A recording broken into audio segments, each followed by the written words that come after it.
welcome to the October 7th meeting of the Rotary Club of Des Moines. I am President Catherine Staub, and we are delighted to have you all here today. Even Wally, who keeps talking when I talk, we're delighted you are here.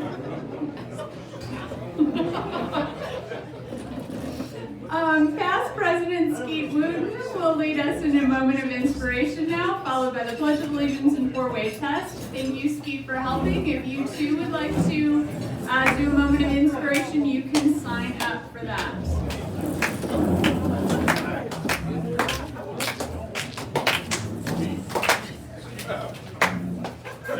Thank you for that tepid response. I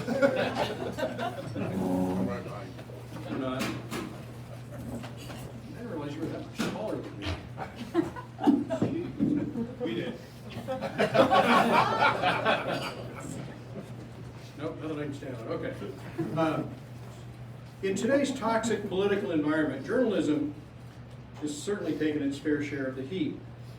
But journalism is a critical piece of what makes a free society free. We are allowed by the Constitution to say what we want to, and that right is sacred. We fought wars and have lost souls over that fundamental right that's guaranteed to us. Journalism in all its forms helps shape our world and our interpretation of it. So here are a few quips from folks about journalism, rumors, and news. Mark Twain once said, if you don't read the newspaper, you're uninformed. If you do read the newspaper, you're misinformed. George Bernard Shaw said, a lie can travel halfway around the world while the truth is putting on its shoes. Where there is a free press, the governors must live in constant awe of the opinions of the governed. Lord Mulcahy. The secret to the press, if they're reporting on it, doesn't matter. If they're silent about it, it does matter. Journalism is printing what someone else does not want published. Everything else is public relations. With that, if you would join me in the Pledge of Allegiance, followed by the four-way test. I pledge allegiance to the flag of the United States of America and to the republic for which it stands, one nation, under God, indivisible, with liberty and justice for all. And the four-way test. Is it true? Is it fair to all concerned? Will it build goodwill and better friendships? Will it be beneficial to all concerned? Now, wave at your fellow Rotarians. Or do the wave. Absolutely. Thank you. Very nice to see you. You bet. Stop hiding on.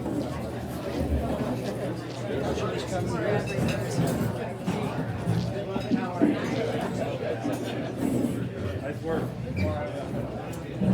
It is officially fall, which means cold weather is right around the corner, which also means it is time for our Operation Warm Coat Drive. You can help buy coats for children who need a warm winter coat.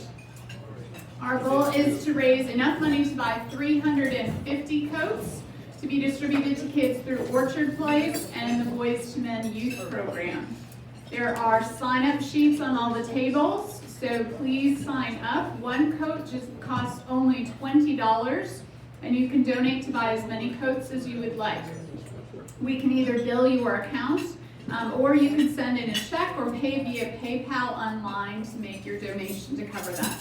As of yesterday, we were only slightly over $2,000, and our goal is $7,000, and we have a short turnaround time on this. Our deadline is Monday, October 11th. So thank you to all of you who have already contributed, and I encourage the rest of you to do so as well. You should have received an email from District 6000 about our very own past President Sean Mullins podcast about the One Rotary Summit, which is October 20th from 5:30 to 8:30 p.m. It is a virtual event this year, but you do need to sign up to attend. Details are included in Sean's podcast or available at rotary6000.org. And now I invite Carter Smith to the podium to introduce our keynote speakers. Carter?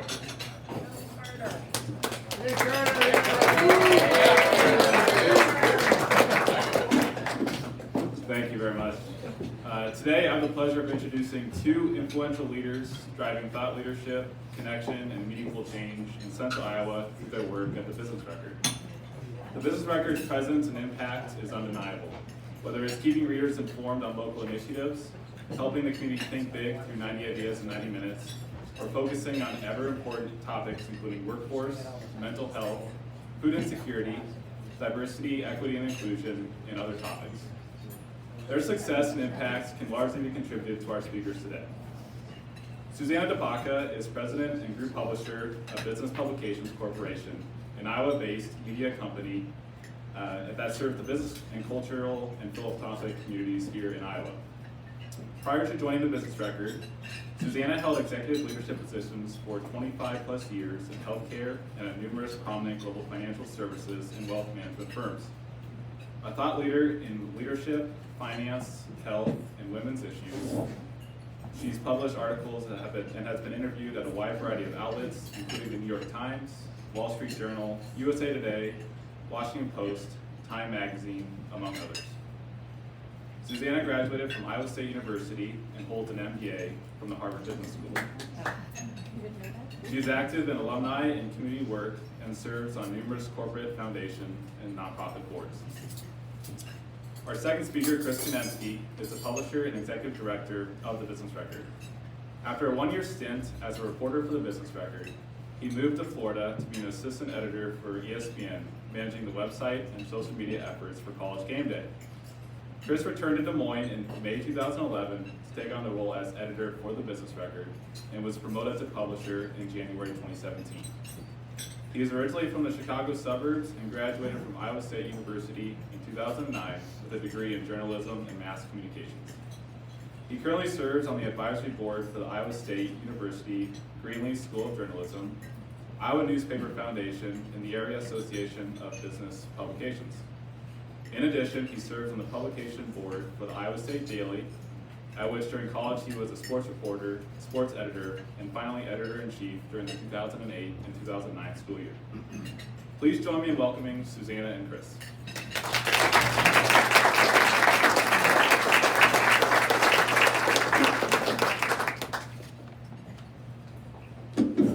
Thank you, everybody. It's good to see you all here today, and so many friendly, familiar faces, and hello to all of you who we have not met. Chris and I are excited to talk to you a little bit today about how we work with you, the business and leadership community, to create strong and growing communities. We hope that our conversation will be fairly collaborative. Are you guys a shy crowd? Oh, that kind of sounds. Are you a shy crowd? Can we count on you for a little bit of interaction? Okay, I feel better already. So I want to tell you a little bit about what we're going to talk about, and then we'll dive in. So what we hope to do today is to talk first really about the news and you. I think we heard some lead-ins about what journalism is and isn't. But what we want to hear from you is, how do you consume news? Where are you getting your information? Some of those trends. Then we'll talk to you about our products and our company, the information that we put out, and some of the recognition that we've received for that. And then we'll talk a little bit about conversations we've had with leaders like you, some of you, about what's important to you right now in terms of news coverage, and in terms of information and how we can work together. So that's our plan. Before I turn it over to Chris, though, a couple of comments about Business Publications Corporation. That's actually the name of the parent company, and you'll hear about our brands under it.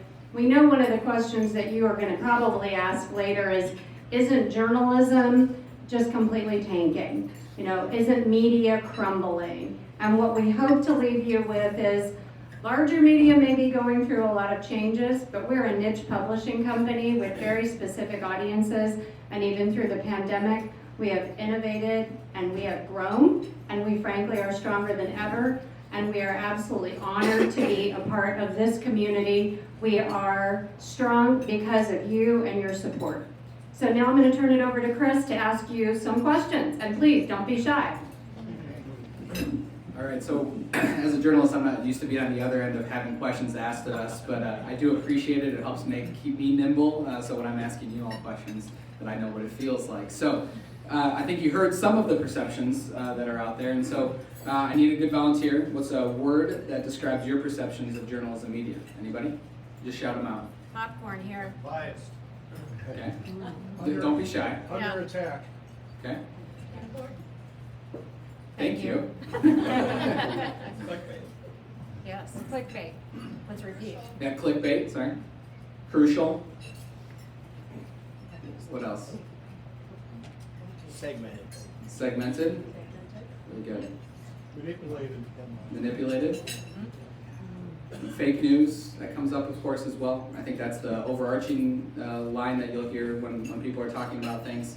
And one of the things that Susanna touched on right off the bat is that when we talk about media, I always kind of bristle when you hear the word, oh, in the media, or the media does this. Well, the media can be a lot of different things right now, right? The media can be a publisher, like us. It can be a large national company, like Gannett, publishes the Des Moines Register and multiple papers across the country. Meredith, of course, based in Des Moines currently.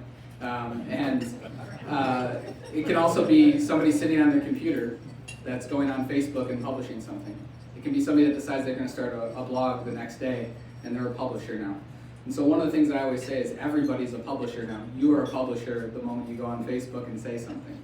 And so that's changed a lot of what we've seen. And so when you use terms like the media, that can be very tough then to zero in. So Susanna talking about how we're doing specifically as a niche media organization is very different. That's always kind of that elephant in the room question people always ask, well, how are things going? Because they see what's happening at a lot of the larger companies that are owned by large companies, oftentimes by hedge funds and things that are trying to turn a really large profit.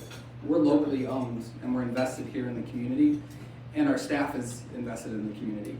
So that means that when you see us out and about, if we write a story about you, we're gonna see you. We're gonna walk into the room and be a part of that conversation the next time. And so that's why that's been our approach, and one of the things that Connie helped set as a foundation early on for us that really is core to how we try to operate as a niche media organization. So all right, we're gonna go on to another question. What is one word that describes how you as a leader use business news? So how do you use business news? Economic trends. Trends. Economic trends. Mhm. Strategy. Say it again. Prospects. Prospects, yep. Investing. Investing. Competitive analysis. Competitive analysis. These tables are very quiet back there. Well, I think what all those terms really help line up what our purpose is. We start, everything that we do comes back to trying to fill a need in the community, trying to fill needs to help businesses, and then from the cultural side, which we'll talk about as well. We all know that you're all trying to run successful businesses, and when you have successful businesses, that means you're employing folks, which means we can invest in the community, make the community stronger and growing, and those are some of the things Susanna's going to talk about here. But those words, every one of our products is built in a way to try to help serve those needs. Everything we do starts from that point of trying to connect people so that they can make business connections, so that they can have news at their fingertips to be able to make better decisions in their business to help them better operate. All right, next question. Yep, you're up. So before I get to the next question, I have a different question for you. How many of you, now the pandemic is subsiding a little bit, actually go out to eat here in Des Moines? How many of you travel in Iowa for pleasure? How many of you, even during the pandemic, enjoyed virtual entertainment or TV or radio here in Des Moines?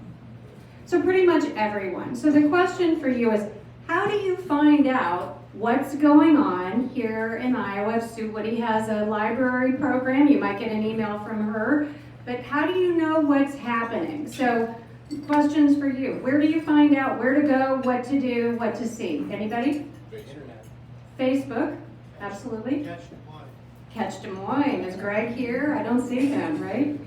Excellent, good answer. The Business Record Daily Updates. We just, planted that one. Exactly, Business Record Daily Updates. 2 times a day, right? 2 times a day, yes, exactly. Sign right here for a subscription.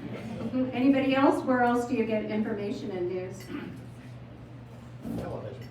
Television, yeah, television. So in order to find out what's happening in your community so that you actually can be taking advantage of a vibrant cultural scene, that news has to get out as well. And we'll tell you a little bit more, but Business Publications Corporation has DSM magazine and weekly and weekend updates about what's happening. We publish IA magazine, which also talks about what's happening in the state, as well as a companion twice-a-month e-newsletter. We'll tell you all about that. But journalism has a function of simply letting people know what's going on, but also letting you know about issues that are happening that are important in your community. So another function of journalism.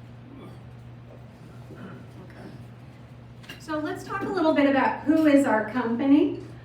Business Publications Corporation, or as we call it internally, BPC, I think as we heard in the introduction, is an Iowa-based media company. We don't really call ourselves a publishing company anymore because even though we started out publishing, we publish on many different platforms and think of ourselves as media and communication. And we serve through our various products, the business audience, a cultural audience, and also those who are involved in the philanthropic community, so people who are giving or using nonprofit services. We were founded in 1983 by Connie Weimer. Many of you know Connie. And she started out with a title company, added the business record, and then has really just grown this entire platform.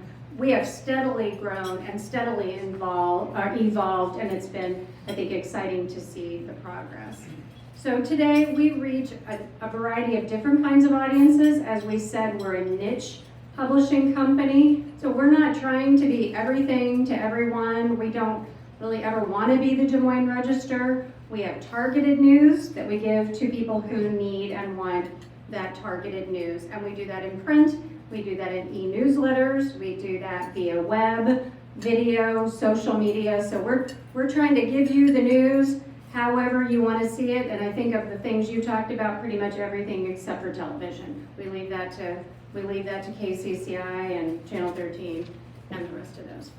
So I'll let Chris talk a little bit about our vision and our mission, which guide us at all times. All right, so our mission, I'll just go ahead and straight read it. Strong and growing companies supporting strong and growing communities. Our mission is to inform, inspire, elevate, and celebrate our communities through the power of communication, connections, and recognition. And each one of those, I'm reading through it kind of flippant, but each one of those words has a lot of meaning to us and how we're talking about things. So if I just pick one out and talk about celebrating, you talked about public relations and everything else being public relations. Well, part of one of our roles in the community is to help identify key leaders in the community that you want to be doing business with and that could be good assets for you and your company. And so a lot of our programs, 40 Under 40, which is built to design to help highlight the young folks in our community that are doing great things. Women of Influence, which is we put on to help elevate women leaders in our community. Sages Over 70, which is coming up here in just a couple weeks to elevate and raise up some of those folks that have made big contributions over the course of their careers. That's an example of one of the ways that we're living out part of our mission. That's not the only thing we do, but that connection component so that the community is really staying connected together is one key part of what we do. Inform is pretty straightforward, right? Our products are all set up to help you stay connected to what's going on in the community and learn about the businesses in the community that's happening. And then the last part I'll just say is inspire, which is we just did an event last night. It's called Envision Iowa. The whole goal was to help our community try to think about ways to be making the state a better place to do work and do business and to live. Our goal isn't necessarily to tell you what to think, it's to help bring people to the forefront, the people that are making things happen, to help you understand what types of things could be done in our community to help make it strong into the future. So all jokes about journalism aside, I think we at our company really try to think of ourselves as being an extension of the community to as Chris said, inform you, inspire you, elevate what we see that's going on that is amazing, and then celebrate when we see the wins. And the connecting part is a bigger and bigger part of our business. During the pandemic, we used to do a lot of in-person events, and we very quickly transitioned to virtual events, and we heard really, really powerful comments from people, especially early on in the pandemic. You were the first place we could go to connect and hear what other people were thinking outside of our company. So that's really, really important that we do that, and that's not just giving people the news, it's giving them the news for a reason. So over this 39, almost 40 years that our company has been around, we've evolved into having 3 distinct brands. The first brand, Chris will tell you all about these. Business Record is our business news platform. The second one is our magazine division, which includes DSM and IA. And then an area that not many people know about is an organization within called Right Brain, and it's a custom content division. And I think you guys all know Ashley and your group was instrumental in helping actually get this division off the ground. And now that's grown substantially, and we're doing some exciting work. So Chris will tell you about each one of the divisions. So the first one is Business Record, and what we normally say is that it's reaching folks in the community that are making decisions, the decision makers in their companies and their communities, and that's really the targeted niche that we're trying to reach with our products. Oftentimes, the mission, of course, helping businesses do business better. You'll hear me say that from the podium when we're at our events. It's kind of the thing that we use and hold up to. Whether it's an individual story, we put that through the lens of how is this story going to help businesses in some fashion. Obviously, different stories can do that to different degrees and meet that objective in different ways. Different events can have that same component as well, but that's how we really try to put it through the lens of what we're doing. When some of those negative things about journalism start to come out, it's usually because you're not aligning with a really strong mission. You're starting to do, somebody said clickbait, when all of a sudden you're trying to get people to click on a story, you start doing things, you incentivize things that are behaviors that ultimately lead down the path of people feeling like they've been clickbaited into a story, right? And so our goal of trying to help businesses do business better is very specific and allows us to stay pretty focused. We belong to an organization called AABP. It's for business journals from across the country, and we annually are recognized as one of the top performers as part of AABP. That's a large testament to the community we're in, and we're talking about going against companies that are in New York, Cranes, Chicago, Cranes, New York, some of those larger companies. We annually get put in there. People ask, well, why? What's the reason behind that? And I usually point to 3 things. One, we've grown, so we've expanded, we've invested in the size of our newsroom and the size of our teams. That's not just Business Record, that's across the company. Whereas you'll hear the common story across the media landscape is consolidation of their newsrooms. We've invested in the editorial content that we're producing to make sure that we're not, you can't have great publication if you don't have great content before that need, right? Innovation, Susanna mentioned it, we're producing e-newsletters. If we were just a weekly print publication, we would have been gone a long, long time ago. And that's to the foresight of Connie and Jeanette Larkin before us as well. The daily e-newsletter, and some of you might know this or remember getting it, but it started out as a fax that would come on a daily basis, and people would post it up in the office, and that was kind of the first medium that was outside of our weekly publication. All of our platforms, so I might be talking through the lens of Business Record right now. DSM is doing the same thing as well.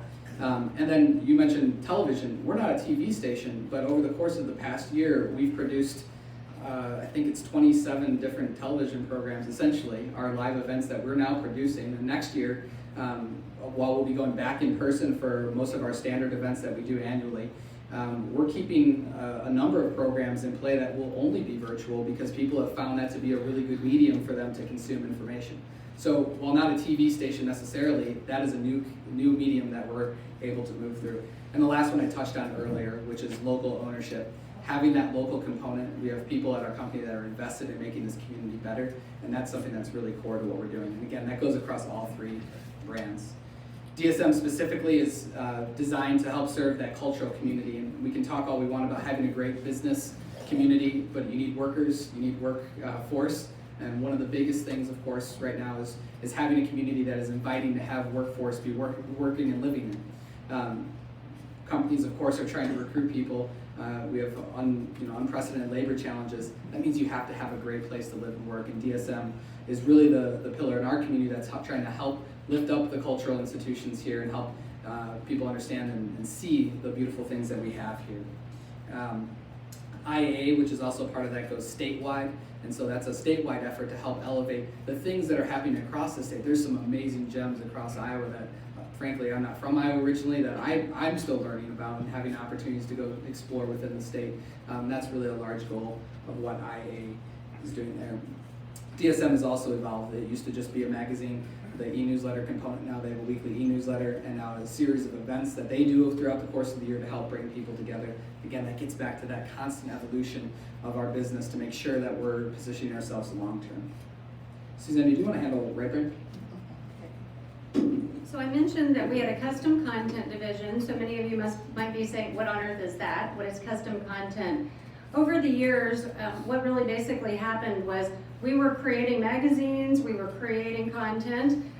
We had fantastic people, fantastic designers, so folks started asking us, hey, I have an annual report, I have a book, I have this or that or the other, could you guys do it? And so BPC has always done custom content. We actually create Catch Des Moines, the magazine that you see. We do Iowa travel. We do anniversary guides for companies. We do several books every single year. We just published a book called Hanging with the Winners. It actually doesn't have a G on it, I have to say it that way, Hanging with the Winners. That's on the New York Times bestseller list. It's done incredibly well. And so we do a variety of different types of services as the pandemic has hit and companies have downsized. We have found that division has actually done very well as people have turned to us to be able to do communications for them. So as an example, we do all of the social media and website updates for UNI. We do work for NABO. We are doing work for insurance companies here that are doing startups and accelerators. So you won't see the VPC brand on it unless you look at the masthead, but that's why our motto is your voice, our expertise. If you need something created, our talent can help produce that. Everything from video, books, publications, web, and that's a growing part of our company. So we keep talking about growing versus shrinking or being sold, like a lot of companies here in town, and I won't name any names. But adding things is very important. Innovating to try to listen what's going on in the community and what's needed is very important to us. And we found, as Chris said, that we've been recognized for that by our peers. And while obviously you are really our most important audience, our readers, to be recognized by our peers is a huge honor.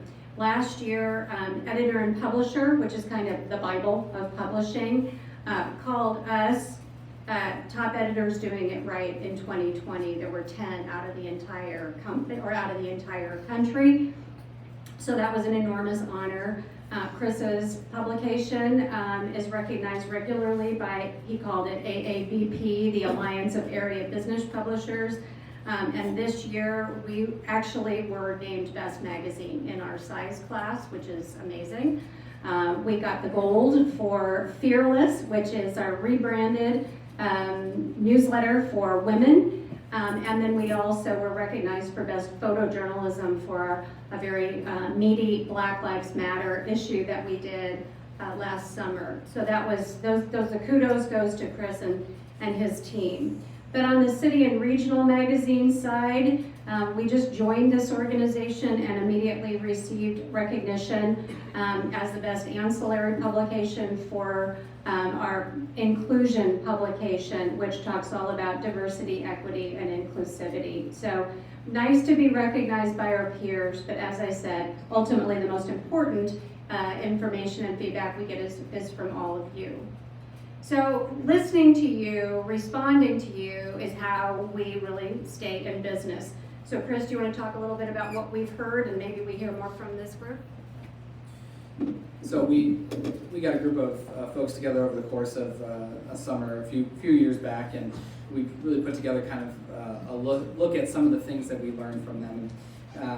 One of the biggest things, obviously, is that there's a lot of changing habits. Again, I mentioned if we were a weekly publication, we wouldn't still be here, only in print. And so, of course, people are looking at headlines, they're scrolling, they're on social media, they're getting their news from other places necessarily.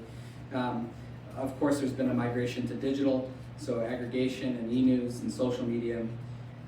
One of the things that we heard, and this is something that we believe fairly firmly in, is that print still has a very important role to be playing within the landscape of what we're doing.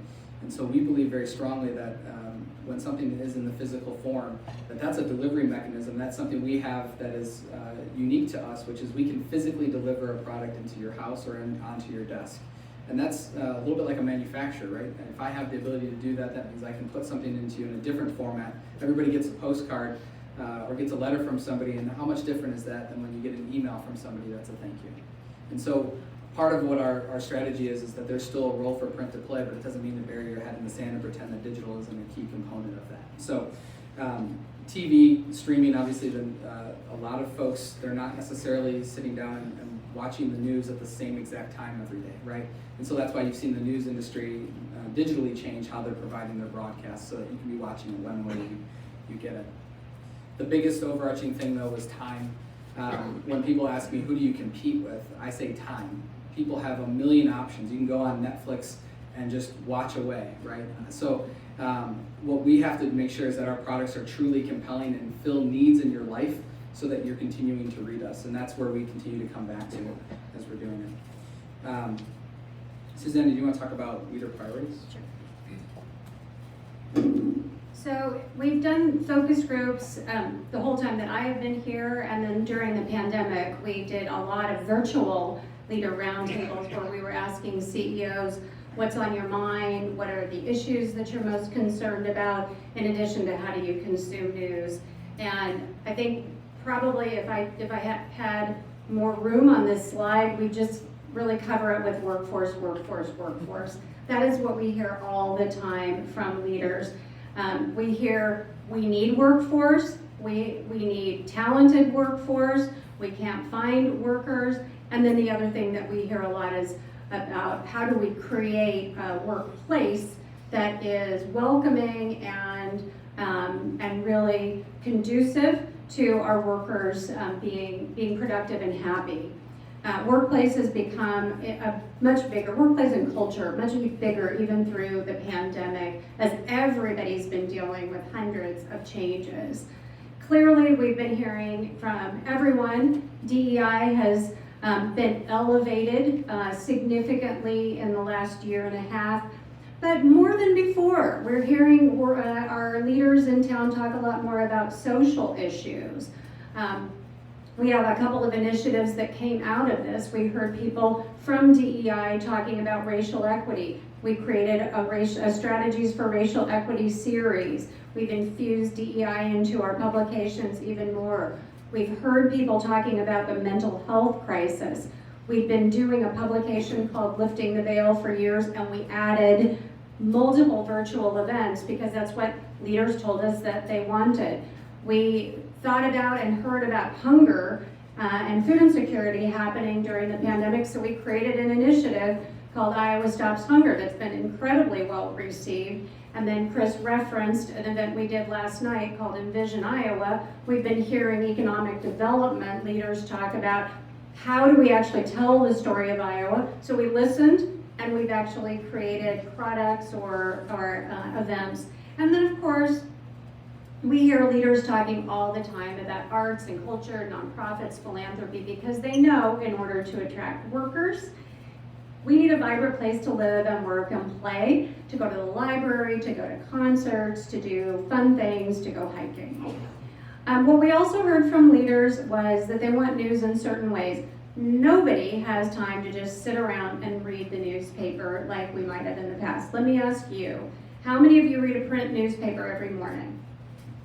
Look at how much time do you actually spend with the paper? 10, 15 minutes. 10, 15 minutes. 10, 15 minutes. How many of you get your news then digitally? You don't have to say it's from us. And how much time do you spend with that? Longer? Less. So I think it's all over the place. But people are looking for the news that they want. So we've heard leaders say, give us industry specific. If I'm in banking, I want to read about banking. If I'm in commercial real estate, I want that news. Everyone wants to understand what's happening with innovation all across Iowa, not just in our publication, but in everything. They really want to know about what other leaders are doing and about other leaders. So, I mean, we all want to know who's the new person in town or who's doing something interesting. So profiles are huge for us. People want to know where to go and what to do for fun.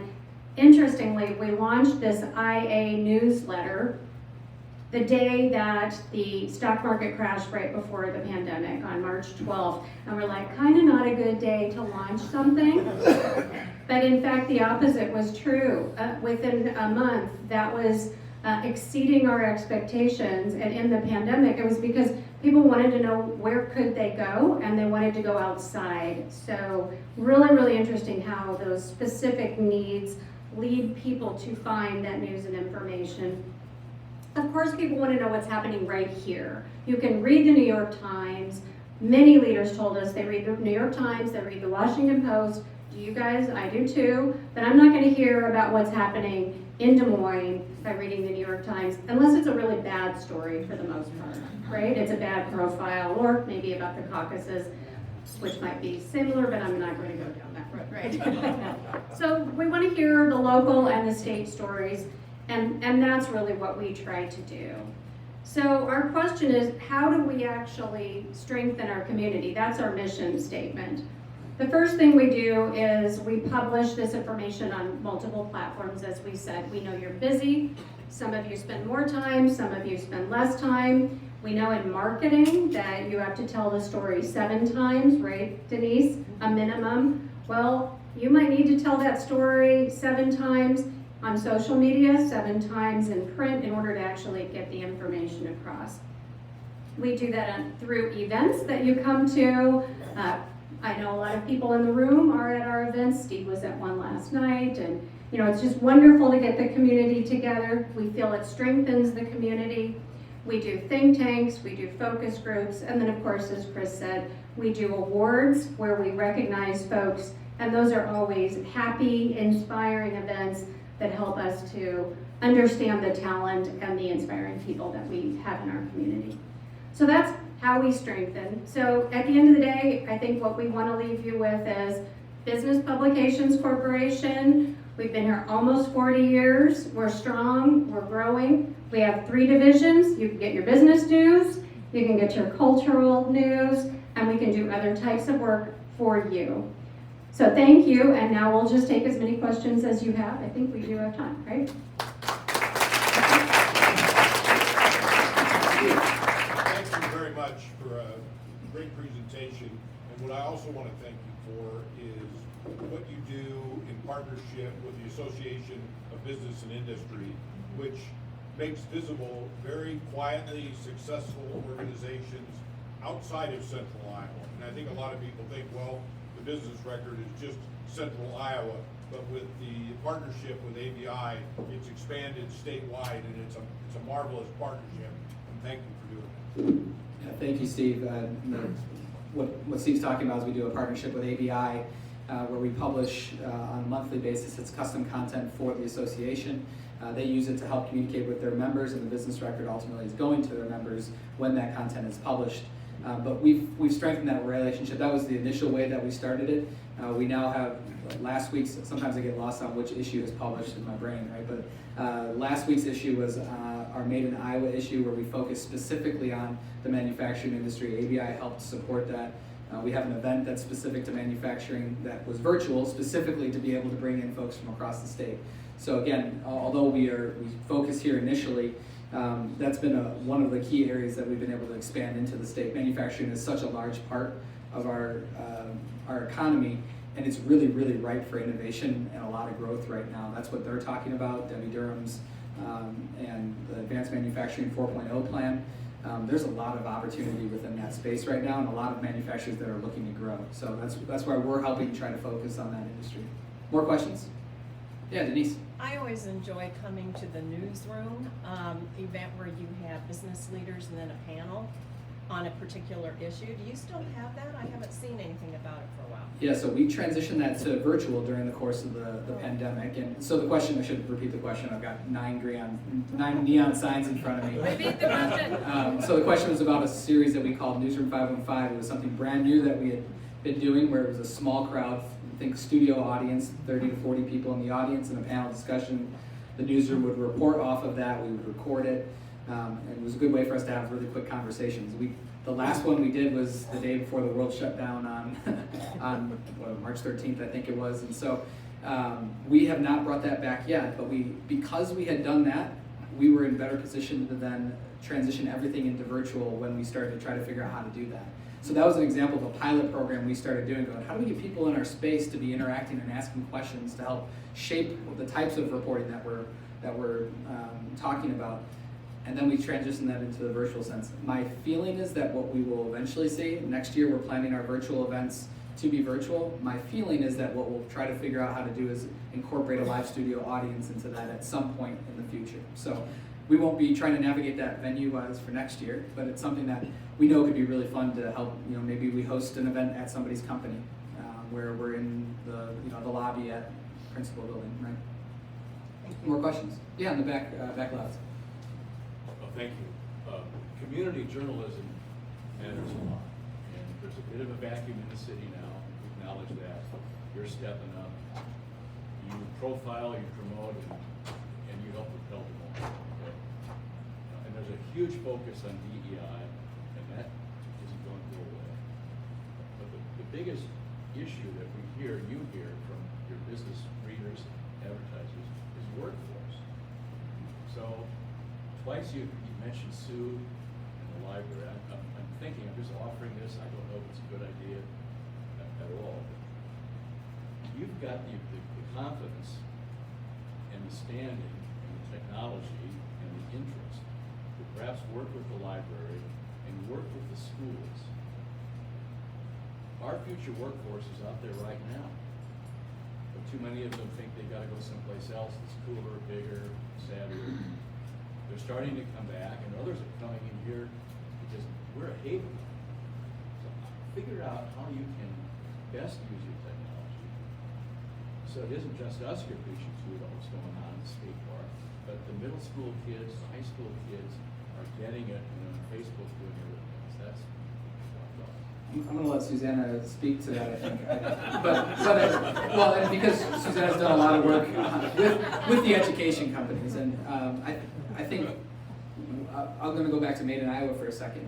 That publication in some of our other markets, they use that as a tool where it's being leveraged within the school districts to help change the perception of what manufacturing is. There's the perception that manufacturing is you're going to be working on a manufacturing line. Well, that's not what the jobs are anymore. That's not what they're trying. There are still jobs like that, but they are looking for high-tech folks, right? And so that's part of the strategy on that publication is to find partnerships. So Susanna, I don't know if you want to talk a little bit about some of the education. I couldn't agree more, David. I think the workforce conversations that we're having are evolving really to, we have to start focusing on early childhood education as the beginning of the workforce pipeline. And so we did these think tanks this summer called Envision Iowa, and the people who came to the think tanks were mostly economic development and some leaders. And we were expecting to talk a lot about advanced manufacturing and innovation. There was an undercurrent about beginning to engage, at least high school, with any kind of secondary education from vocational schools, community colleges to universities. If you can engage a kid when they're in 9th grade with a company, I'm preaching to the choir for you, then they are much more likely to stay in the state. If they've had an internship or an experience, it creates a relationship. That's what we heard. So the idea of strengthening our partnerships and trying to figure out how we reach business leaders, emerging leaders, but then also students is really, really fascinating and something that we're talking about. Probably like you, I wish we could do everything, but we will figure out how we do everything. Just wait. Right. Thank you. Thank you very much.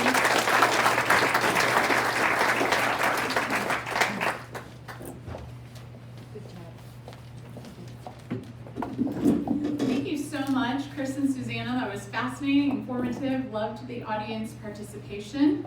And now we're going to reference Sue and the library yet again. We are donating a book in your honor through our Rotary Rosie Reader van through the Des Moines Public Library Foundation. And there's our van on the screen. Beginning this month, we will be distributing books to people in need through the Rotary Rosie Reader van. I didn't sign up for tongue twisters when I took on this role, but here we go.